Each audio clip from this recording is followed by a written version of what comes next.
जय यीशु की। मैं हूँ प्रियंका डामोर और आप देख रहे हैं रेडियो वेतासीशा की हिंदी सर्विस। कलीसियाई समाचार में आप सभी का स्वागत है। कलीसियाई समाचारों में प्रमुख हैं। कोरियाई धर्माधिकारी ने कहा, विश्व युवा दिवस युवाओं के बीच ईश्वर से मिलने का समय। भारत के पूर्व राजदूत महाधर्माध्यक्ष लेओपोल्दो जिरिली की विदाई। गोवा में 4 एसएफएन सिस्टर्स ने अपनी प्रतिज्ञाओं को दोहराकर रजत जयंती मनाई। राष्ट्रीय सम्मेलन में कलीसिया की ओर से दिव्यांगों की सेवा को रेखांकित किया गया। कलीसिया प्रमुख ने धार्मिक उत्सवों में आतिशबाजी से बचने की अपील की। मीडिया सम्मेलन ने समाधान आधारित पत्रकारिता को बढ़ावा दिया। केरल हाईकोर्ट ने कहा, बालिग महिलाओं के धार्मिक संस्था में शामिल होने के फैसले को माता पिता चुनौती नहीं दे सकते। मुंबई के पुरोहित ने 50 साल पूरे किए, अपने बुलावे को ईश्वर के हाथों में एक ब्लैंक चेक बताया। सिलीगुड़ी प्रशिक्षण कार्यक्रम में धार्मिक महिलाओं ने मानव तस्करी विरोधी अभियान को मजबूती दी। अब जानते हैं समाचार विस्तार से। कोरियाई धर्माधिकारी ने कहा, विश्व युवा दिवस युवाओं के बीच ईश्वर से मिलने का समय है। सियोल के आर्चबिशप ने इस बात पर जोर दिया है कि आने वाला विश्व युवा दिवस, जिसकी मेजबानी अगले साल दक्षिण कोरिया करेगा, सिर्फ एक बड़े पैमाने का कार्यक्रम नहीं है, बल्कि दुनिया भर के युवाओं के बीच ईश्वर से मिलने का एक कृपा भरा समय भी है। आर्चबिशप पीटर चुंग सुंग टैक ने कहा, कलीसिया को उन युवाओं का साथ देना चाहिए जो डर और मुश्किलों का सामना कर रहे हैं और उन्हें पुनर्जीवित प्रभु से मिलने तथा उनके विश्वास को नया करने में मदद करनी चाहिए। यह धर्माधिकारी 19 अप्रैल को म्योंगडोंग कैथेड्रल में पवित्र मिस्सा का नेतृत्व कर रहे थे, जो पल्ली स्तर पर विश्व युवा दिवस की तैयारी की शुरुआत का प्रतीक था। सियोल के आर्चडायसिस ने 233 पल्लियों से 1000 से ज्यादा युवा इस कार्यक्रम में शामिल हुए, जिसमें पल्ली पुरोहित, पास्टल काउंसिल के प्रमुख और युवा प्रतिनिधि भी शामिल थे। भारत के पूर्व राजदूत महाधर्माध्यक्ष लियोपोल्दो जिरिली की विदाई। भारतीय कैथलिक धर्माध्यक्षीय सम्मेलन ने भारत और नेपाल के पूर्व राजदूत महाधर्माध्यक्ष लियोपोल्दो जिरिली को विदाई दी, जिन्होंने 13 मार्च 2021 से 23 अप्रैल 2026 तक भारत में अपनी सेवा पूरी की। विदाई समारोह 23 अप्रैल को नई दिल्ली के प्रयुक्त राजदूतावास में संपन्न हुआ। विदाई के कार्यक्रम में सीबीसीआई के अध्यक्ष कार्डिनल फिलिप नेरी फेराव, उपाध्यक्ष महाधर्माध्यक्ष पीटर माचाडो और 15 से ज्यादा धर्माध्यक्ष और सीबीसीआई के उप secretary general doctor father Stephen Alathara शामिल हुए। इस अवसर पर अलग अलग देशों के राजदूत और दिल्ली की कई जानी मानी हस्तियां भी मौजूद थी। अपने संदेश में कार्डिनल फिलिप नेरी फेराव ने भारत में कलीसिया के लिए महाधर्माध्यक्ष जिरेली की समर्पित सेवाओं के लिए शुक्रिया अदा किया। उन्होंने विशेषकर गरीबों के लिए उनकी चिंता और कलीसिया एवं समाज में एकता को बढ़ावा देने की उनकी लगातार कोशिशों को याद किया। गोवा में 4 एसएफएन सिस्टर्स ने अपनी प्रतिज्ञाओं को दोहराकर रजत जयंती मनाई। Sister of the Holi family of Nazareth की 4 सदस्यों ने 25 अप्रैल को अपनी धार्मिक प्रतिबद्धता को दोहराया। दक्षिण गोवा के नवलिम में स्थित our lady of the rosary church में आयोजित एक पवित्र मिस्सा समारोह के दौरान उन्होंने अपने समर्पित जीवन के 25 वर्ष पूरे होने का जश्न मनाया। सिस्टर एंजेला, लुइजा, ग्रेसी और गिल्डा ने अपनी रजत जयंती को प्रेम का जीवन आशा का गीत विषय के तहत मनाया। इस पवित्र मिस्सा की अध्यक्षता गोवा और दमन के आर्चडायसिस के चांसलर फादर रोमियो मोइंटोरो ने की और 22 अन्य पुरोहितों ने उनके साथ मिलकर यह अनुष्ठान संपन्न किया। राष्ट्रीय सम्मेलन में कलीसिया की ओर से दिव्यांगों की सेवा को रेखांकित किया गया।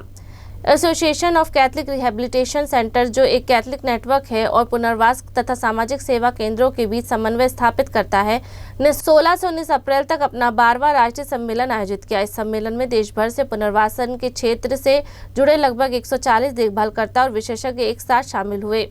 यह सम्मेलन उत्तरी भारत के काठगोदाम स्थित बरेली धर्म प्रांत के सामाजिक सेवा केंद्र सुचेतना में आयोजित किया गया। इसका मुख्य विषय था, देखभालकर्ता ही शांति दूत है। इस विषय के माध्यम से एक दयालु, समावेशी और शांतिपूर्ण समाज के निर्माण में कैथलिक देखभालकर्ताओं की महत्वपूर्ण भूमिका को रेखांकित किया गया।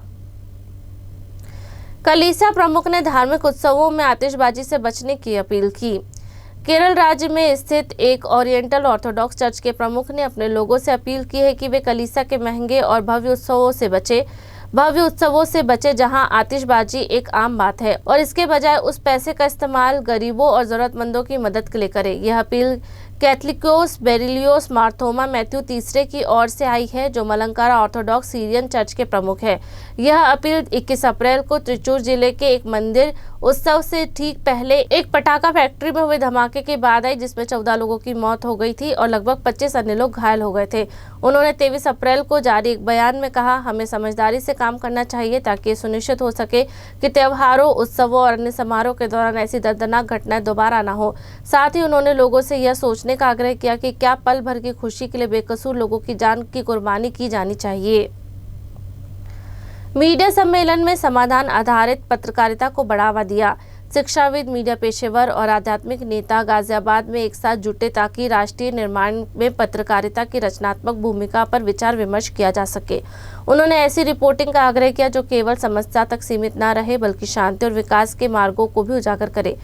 निस्कॉट मीडिया कॉलेज ने ब्रह्म कुमारी के सहयोग से 25 अप्रैल को चौथा राष्ट्रीय मीडिया सम्मेलन 2026 आयोजित किया।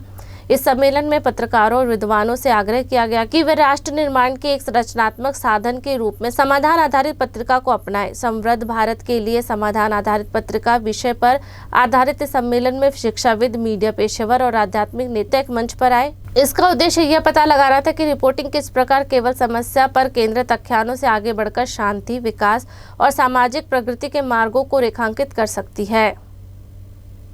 केरल हाईकोर्ट ने कहा, बालिग महिला के धार्मिक संस्था में शामिल होने के फैसले को माता पिता चुनौती नहीं दे सकते। केरल हाईकोर्ट ने फैसला सुनाया है कि एक बालिग बेटी के धार्मिक संस्था में शामिल होने के फैसले से माता पिता की असहमति बंदी प्रत्यक्षीकरण रीट जारी करने का उचित आधार नहीं हो सकती। जस्टिस के जयशंकर नाब्रियार और जस्टिस जोबिन सेबेस्टियन की एक डिवीजन बेंच ने 3 माता पिता द्वारा दायर एक याचिका को खारिज कर दिया। इन माता पिता ने आरोप लगाया कि उनकी बेटियों को मठ ऑफ होली रूह का प्रबंधन करने वाली ननों द्वारा अवैध रूप से हिरासत में रखा गया है। कोर्ट ने कहा कि किसी व्यक्ति की आस्था और धार्मिक जुड़ाव से संबंधित पसंद पूरी तरह से उसके निजी दायरे में आती है।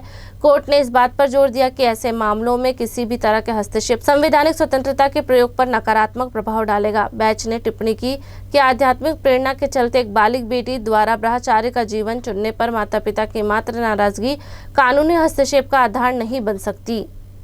याचिकाकर्ताओं ने दावा किया था कि उनकी बेटियां दबाव में काम कर रही है और अपनी मर्जी से उस धार्मिक संस्था में नहीं रह रही है। हालांकि कोर्ट को प्रतिवादियों द्वारा अवैध हिरासत या अनुचित प्रभाव डालने के आरोप का समर्थन करने वाला कोई भी सबूत नहीं मिला। मुंबई के पुरोहित ने 50 साल पूरे किए, अपने बुलावे को ईश्वर के हाथों में एक ब्लैंक चेक बताया।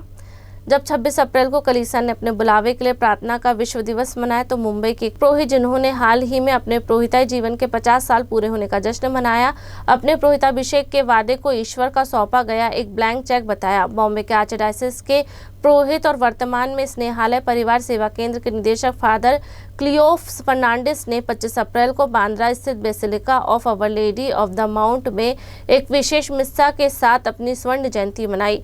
इस पवित्र मिस्सा समारोह में बॉम्बे के आर्चबिशप जॉन रॉड्रिक्स, बॉम्बे के archbishop emeritus cardinal Oswal gracious, Vasai के आर्चबिशप एमेरिटस फेलिक्स मचाडो और सहायक बिशप स्टीफन फर्नांडिस तथा एल्विन डी सिल्वा के साथ 30 से अधिक अन्य पुरोहित भी उपस्थित थे। सिलीगुड़ी प्रशिक्षण कार्यक्रम में धार्मिक महिलाओं ने मानव तस्करी विरोधी अभियान को मजबूती दी। मानव तस्करी के प्रति कलीसिया की प्रतिक्रिया को मजबूत करने की दिशा में एक महत्वपूर्ण कदम उठाते हुए पूर्वी और पूर्वोत्तर भारत की धार्मिक महिलाओं ने सिलीगुड़ी में एक विशेष प्रशिक्षण कार्यक्रम के लिए एकत्रित हुई। इस कार्यक्रम का उद्देश्य मानव तस्करी विरोधी सेवा कार्य में लगे लोगों में मनोवैज्ञानिक, सामाजिक और आध्यात्मिक सहनशीलता को बढ़ावा देना था। बागडोगरा धर्मप्रांत के लायलो पास्टल सेंटर में आयोजित मानववैज्ञानिक, सामाजिक, आध्यात्मिक एकीकरण और नवजीवन विषय पर आधारित इस कार्यक्रम में मणिपुर, असम, पश्चिम बंगाल की 27 धार्मिक सिस्टर एक साथ आई। ये सभी सिस्टर मानव तस्करी से लड़ने और पीड़ितों की सहायता करने में सक्रिय रूप से शामिल है। इन सत्रों का नेतृत्व फादर जॉन कैनेडी और डॉक्टर पवनबीर कौर ने किया, जिन्होंने प्रतिभागियों को व्यक्तिगत और सेवा संबंधी नवीनीकरण की एक समग्र प्रक्रिया के माध्यम से मार्गदर्शन दिया। संवेदनाओं, चर्चाओं, व्यवहारिक अभ्यासों, चिंतन मनन सत्रों के जरिए सिस्टर्स ने अपनी भावनाओं, भलाई, मनोवैज्ञानिक एकीकरण और आध्यात्मिक विकास के पहलुओं को गहराई से समझा। इसी के साथ कलीसिया समाचार समाप्त हुए। अगली बार फिर मुलाकात होगी नई खबरों के साथ। नमस्कार।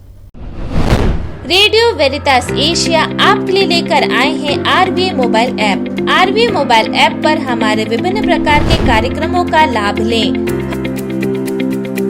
हमसे जुड़े और एशियाई ईसाईयत की आवाज का हिस्सा बने। आज ही ऐप स्टोर एवं प्ले स्टोर से RVA मोबाइल ऐप डाउनलोड करें।